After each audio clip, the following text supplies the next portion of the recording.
Great. Okay. So, we're going to see what Dawkins says about the fourth and fifth proofs. Looking at it, I thought that what I said about the others sort of covers the third proof, what he says about the third proof. But definitely we need to consider what he says about the fourth and the fifth proof that St. Thomas gives for the existence of God. And of course, the fourth has to do with the gradation of perfections. All right? And the fifth proof has to do with the proof based on final causality. All right? The fifth proof, the proof based on final causality. And I call this, again, repeating from the last time, Dawkins' attack on the five straw men. All right? Because you'll see what he does. He doesn't dive into the ocean that we find in St. Thomas. Rather, he makes it a little children's pool, summer pool, and says, well, that's the extent of the intelligibility there. So we'll read St. Thomas a little bit, his presentation of the proofs, and then look at what Dawkins says. If what Dawkins says offends you, good. Good.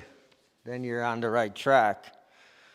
Okay, from St. Thomas, again from the third article, question 2, prima pars. The fourth way is taken from the gradation to be found in things. Among beings, there are some more and some less good, true, noble, and the like. But more and less are predicated of different things, or according as they resemble in their different ways something which is the maximum. As a thing is said to be hotter or colder, as it more nearly resembles that which is hottest, so that there is something which is truest, something best, something noblest, and consequently something which is uttermost being. For these things that are greatest in truth are greatest in being. Now, the maximum in any genus is the cause of all in that genus, as fire, which is the maximum of heat, is the cause of all hot things. Therefore, there must be also something which is to all beings the cause of their being, goodness, and every other perfection, and this we call God. All right, some beautiful proof there, huh? Okay.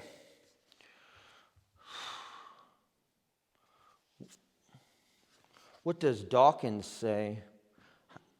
He describes it as the argument from degree. This is how he paraphrases St. Thomas. We notice that things in the world differ. There are degrees of, say, goodness or perfection, but we judge these degrees only by comparison with a maximum.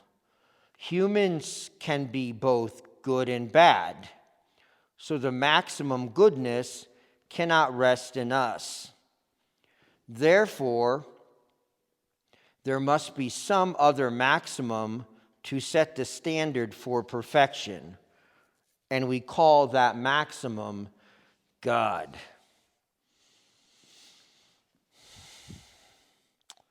And what's his commentary on that? That's an argument? You might as well say people vary in smelliness. But we can make the comparison only by reference to a perfect maximum of conceivable smelliness. Therefore, there must exist a preeminently peerless stinker. I can't even say it. No, forget it. No, he's not going to push me that far. No, if I had to read this stuff. By the way, I would only read this for you all. Nobody else. Nope. Or substitute any dimension of comparison you like and derive an equivalently fatuous conclusion. Well, you just ruined the whole beautiful, okay? What to say here? First of all, obviously, looking at this proof, it's very, in a way, Platonic, right? It sort of assimilates the great Platonist heritage that can be taken from the ancient world and even the Christian medieval and early medieval world. That idea that there's the perfections coming from the ideals and coming from God are reflected in a hierarchical degree in the material world that we see, okay? And he's focusing on perfections, all right? He's not focusing on imperfections. He's focusing on perfections. This came up, and of course St. Thomas knows it. This came up, for example, in Plato, where in the Parmenides, he's arguing, he's arguing about the one, okay, and the ideals. And someone asked Socrates, well, is there ideal mud? Okay, is there ideal mud? Is that also an ideal? And then Plato has to try to work out the problem, okay? But of course, Plato, along with focusing on mathematical ideals, focuses on true positive excellences which he sees in nature, which all humans, not just he, see in nature, in the world around us. Not just in the physical world, but in the world of the human mind, in the world of the human soul, okay? And as that soul appreciates the world around it, it sees excellences and identifies them and says, the world is not simply mud and dirt and atoms and matter flying around. It's saturated, it's built with these excellences like goodness, beauty, truth, strength, power. All these things are goodness. Did I say goodness? Goodness. They're built into the very fabric of the world. Because, okay? And everyone, every single human being, you say, prove it. In your Lockean kind of way. I got to see a little perception, okay? Looking for the little perceptions running around. Isn't it odd that every single human being recognizes beauty, goodness, strength, health, and all the other perfections that fill our world? Isn't it odd that this emerges in every single civilization, amongst every single people? Isn't that odd? Well, because, why is Plato able to mention it, and then St. Thomas? Aristotle says that God must be goodness itself. He must be perfect goodness. You don't hear that too much about Aristotle's God, but he says it. God must be perfect goodness. It only makes sense looking at his being. So, not only are these perfections recognized by all, okay, and everyone also recognizes that smelliness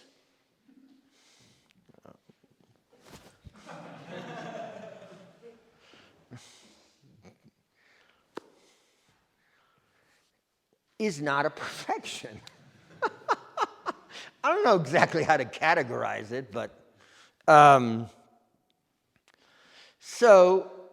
but we can identify these perfections throughout the world. And what would the world be? What would human existence be without these perfections? And St. Thomas also says, and this is his point here, the gradation of perfections, that the perfections are ordered, seem to be ordered, and we judge this all the time. Okay, I want to zero in on this one thing here. Look at this. Well, this is Dawkins saying, this is his straw man here. There are degrees of, say, goodness and perfection, but we judge these degrees only by comparison with a maximum. Talking about human judgment, okay? This is more of a Platonic kind, like a Platonic rendering. St. Thomas is talking about there are degrees of perfection. You see, rooted in being, manifested in real existing beings. We're not just talking about judging these degrees by comparisons. Even though that's all right in itself, it's very Platonic, and that's fine, but why didn't Dawkins realize, okay, but that's not what St. Thomas is saying? So the idea is that there's gradations of these perfections in the world, okay? So we say goodness and beauty. Okay, there's gradations. Meaning goodness and beauty manifest themselves to a lesser or greater degree in the things that are. All right, we say goodness, all right, say a lamb, nursing her lamb is a manifestation of sort of the goodness of creatures, the goodness of nature, right? Who would say not? Mud, filth. No, you look at that and you say beautiful. That's beautiful. That's good. Isn't it amazing? And then you even say a mother nursing a human mother nursing her own child. You say that's beautiful. That's good. That's a manifestation because it's a rational being, a spiritual soul. It's a higher manifestation of that goodness, right? Because mind is mixed into the whole process. And then you see beauty, all right? Beauty in nature, the beauty of the human body, the beauty of, say, institutions like the church. You see the beauty of, say, a great understanding of profound, say, the beauty of St. Thomas's fourth proof for the existence of God, maybe. All right? No, really. Wasn't it beautiful? which it's a beauty of a abstract intellectual level. So obviously, this is greater than just the beauty of a ewe nursing her lamb, but it's beauty nonetheless. And so there's a hierarchy. There's a hierarchy. And what he says is this, that he says that which is the greatest, that which is the maximum, okay, that which is the maximum in any one category of these perfections is said to be the cause of those perfections in the other things, okay? We might here in some way, in some visual way, use the idea of emanation, right? The beautiful, a Roman fountain or something just spewing out the water, spewing out the beauty and the nobility and the virtue and the truth. Okay? So what is maximum? So because remember here, St. Thomas is giving us these proofs and saying he treats them, notice it's just pretty short, but it's pretty complex. You got to think. He's saying that this gradation is present in nature and can be recognized by any mind, okay? Can be recognized by any mind. And so we see that, yes, we judge that there's this hierarchy going from lowest to the greatest, say, beauty or goodness, okay? So there's this natural hierarchy that's just there, that people, as soon as they start thinking, recognize. What to do with that? Well, see, he says here, he says that these things are not just accidents. They're not just nature fumbling around, okay? These perfections show themselves to be so excellent, manifesting such a perfection, that they indicate that they must come from a higher source. All right? No lower form of causation, of material causation, could produce these higher excellences. Okay? No lower form of material causation. Protons bumping into each other, molecules diving this way and that to avoid the bacterial flagellum, okay? All right? That may manifest a certain, truth there, but that's not going to produce these excellences, this material interaction. So St. Thomas sees, as Plato saw, as Aristotle saw, as, the great Neoplatonists saw, as all the Renaissance artists saw, like Raphael and Michelangelo and Leonardo, that there's this hierarchy of beauty and goodness built into things, and it leads upward. Okay, it leads upward, going to greater and greater heights of perfection. Well, the highest, and we can think of this, you can't imagine it, but that just shows you how limited the imagination is. But you can certainly think of it. You can certainly think of it. The maximum of these perfections, the maximum of beauty and truth and goodness. You can surely think of it. All right? Because you're going higher anyways. keep going. Why shouldn't it keep going? In fact, if these excellences have a transcendent source, well, then you have to go higher. You have to go higher. And how far are you going to go? What could be the source of all these perfections? Only that thing. I mean, how can you produce a perfection like this?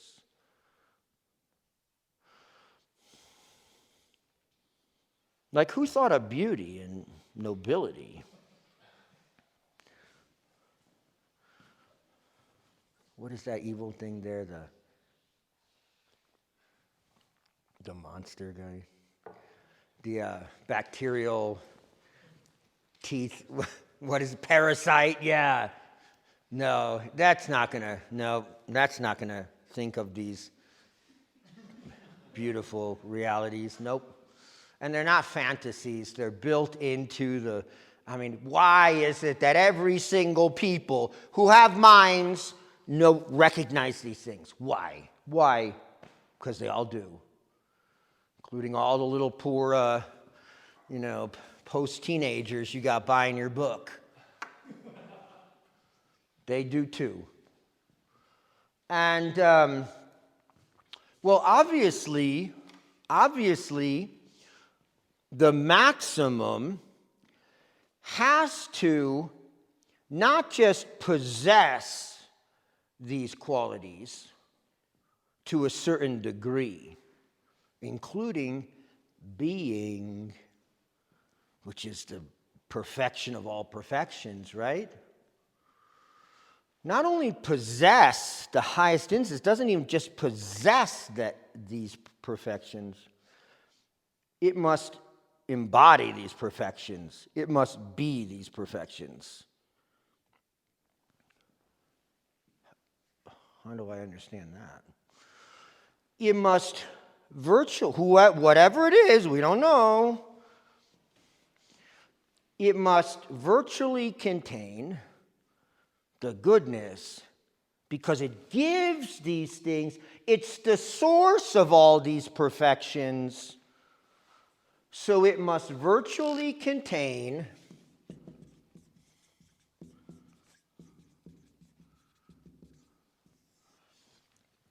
the fullness of each of these perfections, okay? It must virtually contain, which means contain the perfection within itself, stripped of the individuality which characterized all those other things that only shared in this perfection, okay? So, truth, all right? So St. Thomas knew truth, but that truth, as it virtually exists in God, in its fullness, can exist in God and even stripped from, the fact that St. Thomas had it in his head. Okay, it's virtually contained.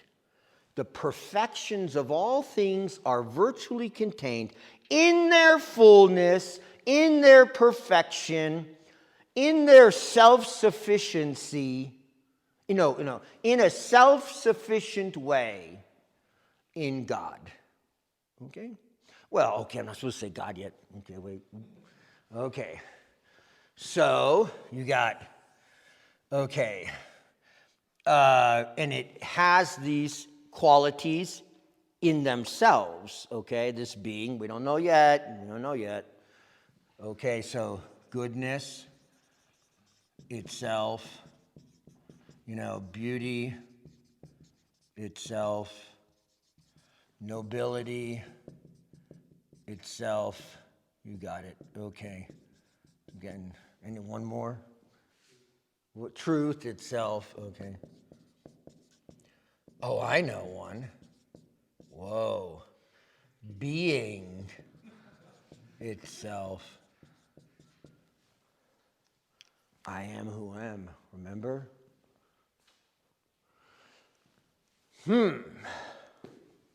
And that thing who possesses those qualities in this way, we call God.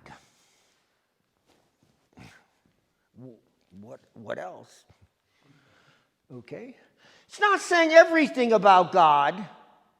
Not everything, but it's saying that he's the embodiment and first cause and ultimate source of all these perfections. And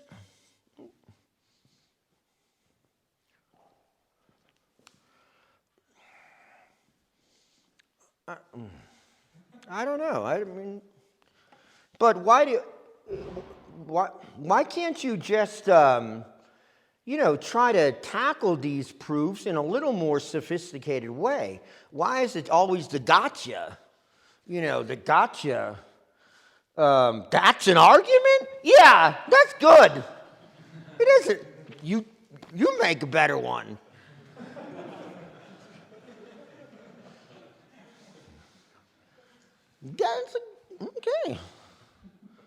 Okay.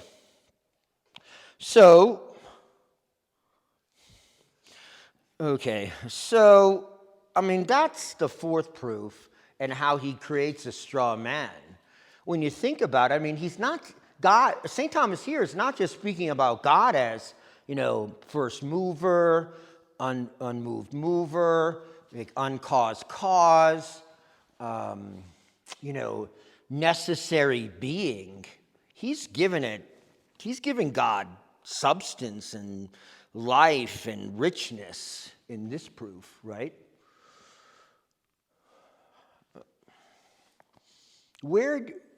This is even something someone like Plato could appreciate, that the fullness, that these excellences are something real, which the human intelligence can understand. Okay?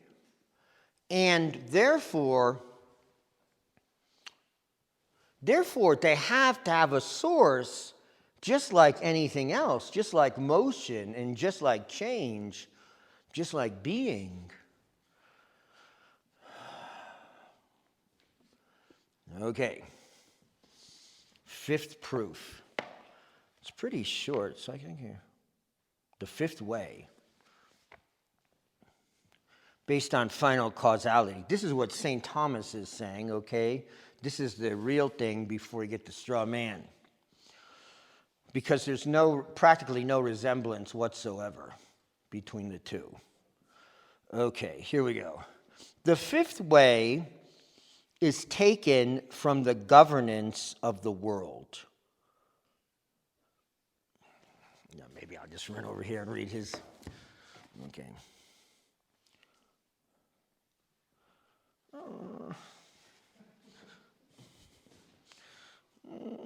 Okay, here. I got to read you his first. Forget the intelligent, beautiful stuff. Just focus on this. Okay, this is Dawkins, his presentation of the fifth proof.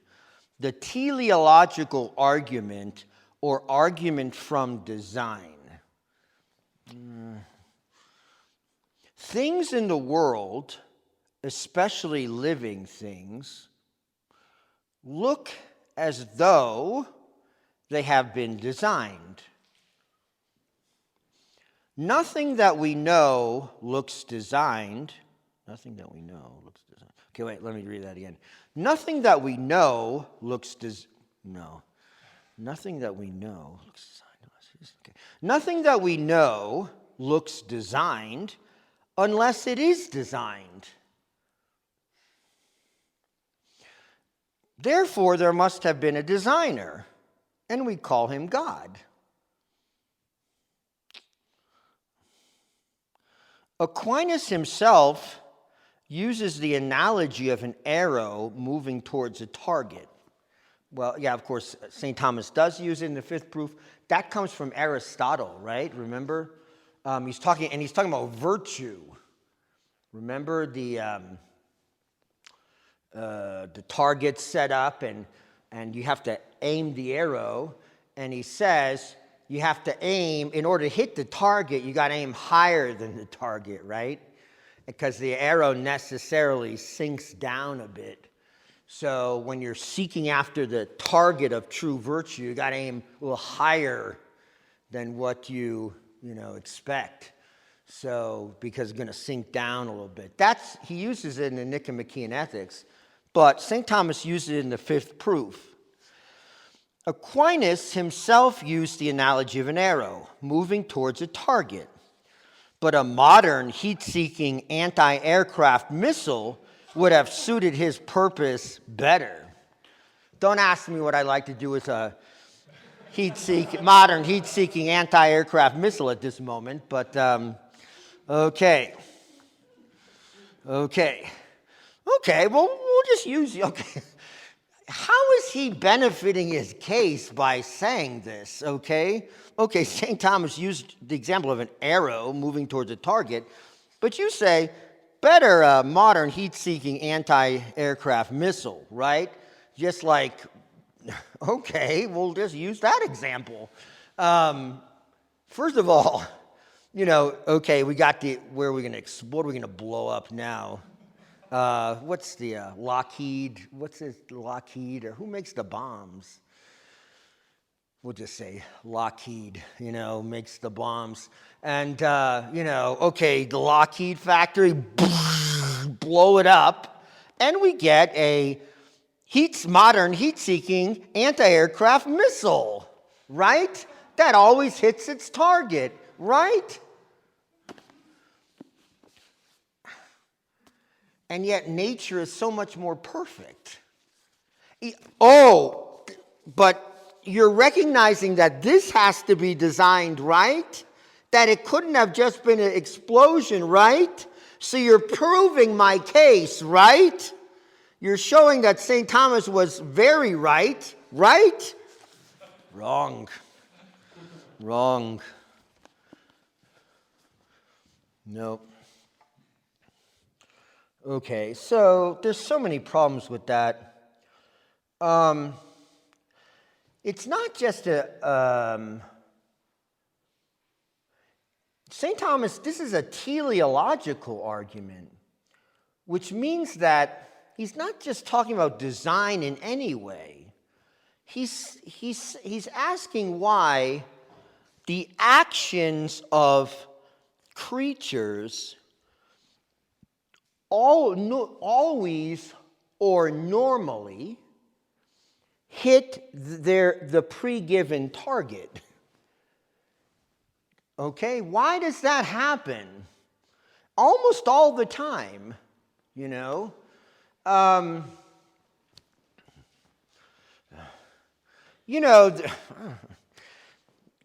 chickens want to reproduce themselves, right? Okay. Why does the chicken, mama chicken, when she has the egg, why does she sit on the egg and not get up and kick the egg? Okay? Why does she sit on the egg? Because the end result is supposed to be having little chicks, right? Did she figure this out? No, she didn't figure it out. No, it just happens and she just follows along.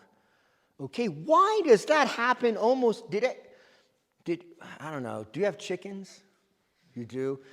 Has anyone seen a mama chicken kick the egg? Or smash the egg? No? Why? Why does that happen all the time? I don't know. Why does that happen?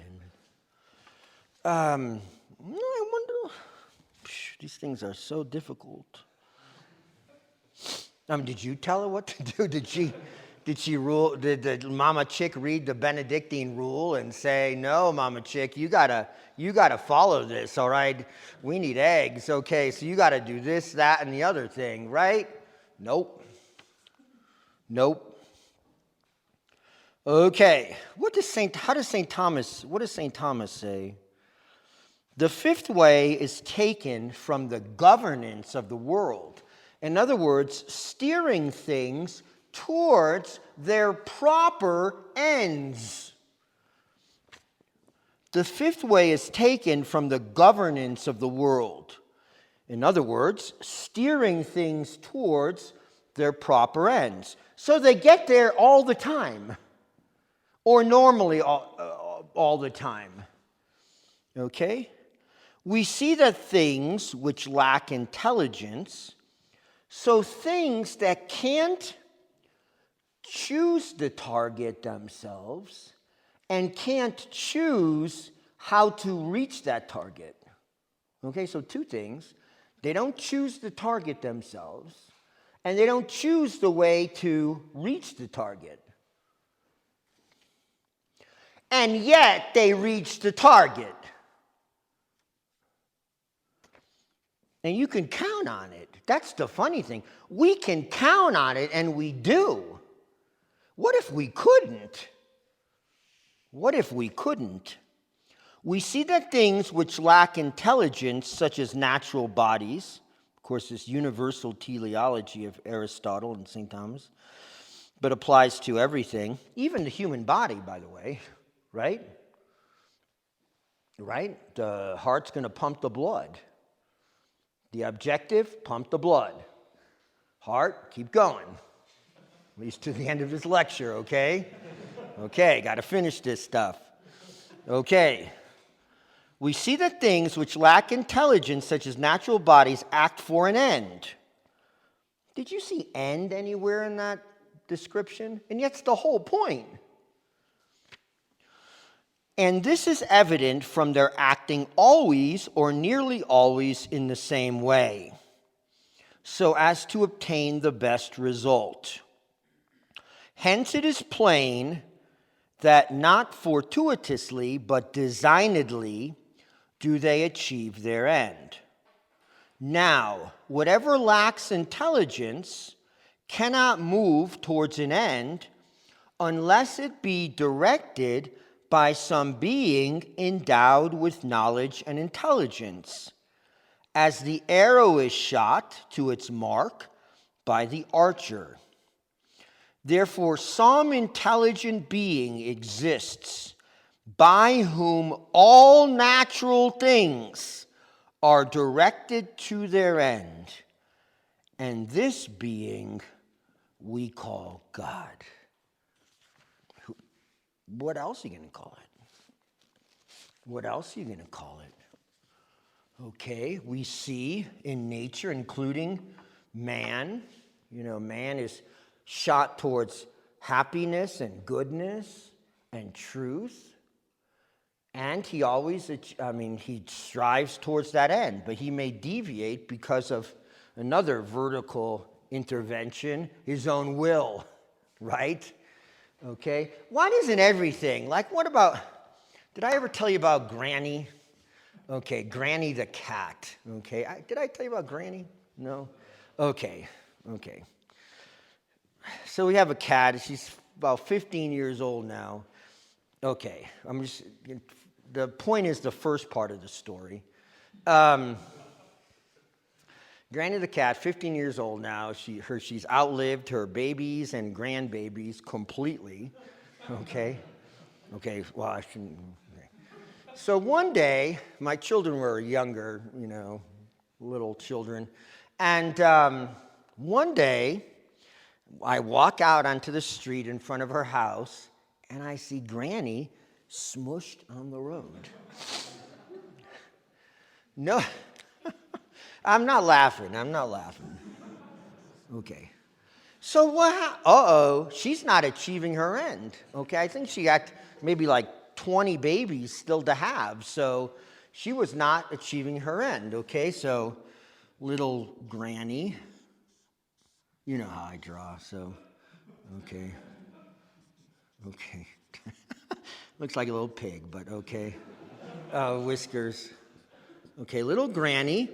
I don't know, here's the road, and she's I don't know, what is she? What's on the other side? Little mouse, or no, little rabbit. They like rabbits. Okay, little rabbit. She wants to attack little bunny here. Okay. Okay. So little bunny is hopping, and that's not a very good cottontail. Little bunny's hopping, and Granny's going after it. The teleology is in place, right? She's going after a food source, I guess. I don't know why else, but so she's going, okay, and she's seeking her end, which is to survive so she can have at least 20 more little kittens, okay? But she begins to cross the road, and I don't know who's going to be, Farmer Dwayne. Farmer Dwayne in his pickup truck is coming, okay, down the road. Okay, there he is. Okay. Now, is he seeking his end? Mm-hmm. So you got teleology every place. Both are seeking their ends. But, okay, Granny goes out, and Farmer Dwayne, bleh. Okay. I can still make out it's Granny. I go out onto the road. I don't know who it was really, but I go on the road, and there's Granny squished in the road, and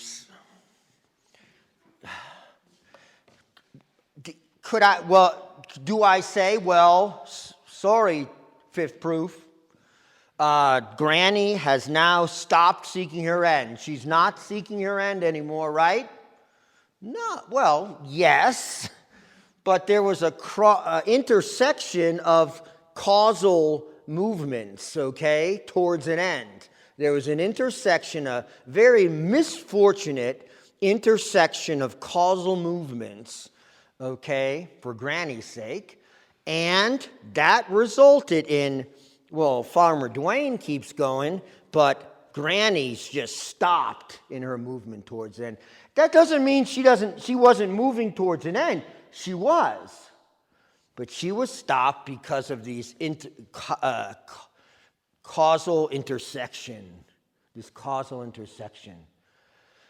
So I said, "Oh, Granny." So I get the shovel, and I shovel up the flattened Granny.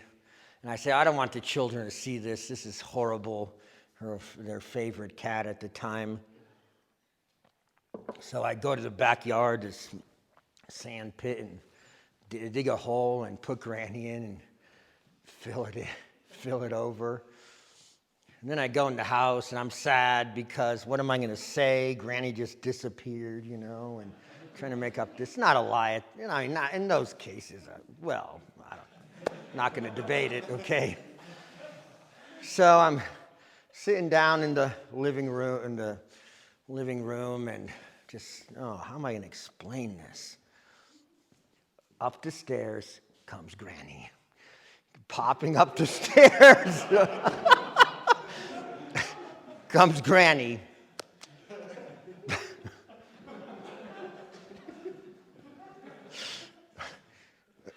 It was Granny. I buried some other cat. Or I guess, unless, it's some kind of early nascent Stephen King novel or something. But the point of the story of the still living Granny is that now everything is saturated with this movement towards an end, this movement towards a goal. And the point is, just like the skilled archer normally always hits the target, right? So too in nature, normally always, unless there's some kind of intersection of causalities, each causal line moving towards its own end, right? It's always going to hit the mark. That's why things exist as they do. That's why the world flourishes. That's why the plants grow. That's why, the animals reproduce themselves and take care of themselves in the winter. We can count on that teleology. But who did that? Who aimed them? Again, we have the pre-given target, like flourishing and reproduction. And the archer aimed all their actions so that ultimately they're going to hit that target. And they hit it almost every time. Might as well say every time, unless they're interfered with. So, who could aim all of nature in its proper direction? Someone who had, we just stop there and say, oh, we just shove God in there? The God that we want? No. Who could do it? A being who's all-knowing, omniscient, and also omnipotent, right? And who's the embodiment of fullness of goodness. Okay? Why is that so difficult to see? So, this is one of the most famous proofs, and it's, okay, here we go. I'll just read his final thing here, and the whole commentary on the proofs for the existence of God was, 1, 2, 3 pages. That's all. The whole book's about the God delusion, but 3 pages to the classic 5 proofs for the existence of God. Okay. This is what he says. He says, the argument from design is the only one still in regular use today. And it still sounds to many like the ultimate knockdown argument. The young Darwin was impressed by it when, as a Cambridge undergraduate, he read it in William Paley's Natural Theology book. Unfortunately for Paley, the mature Darwin blew it out of the water. There has probably never been a more devastating rout of popular belief by clever reasoning than Charles Darwin's destruction of the argument from design. It was so unexpected. Okay, where? How? Give me something. Thanks to Darwin, it is no longer true to say that nothing we know looks designed. Okay. Thanks to Darwin, it is no longer true to say that nothing that we know looks designed unless it is designed. Nothing that we know looks designed unless it is designed. In other words, he admits everything looks designed. But we don't have to draw the inference, of course, that it is designed. Okay? No, go that far. Evolution by natural selection produces an excellent simulacrum of design, mounting prodigious heights of complexity and elegance.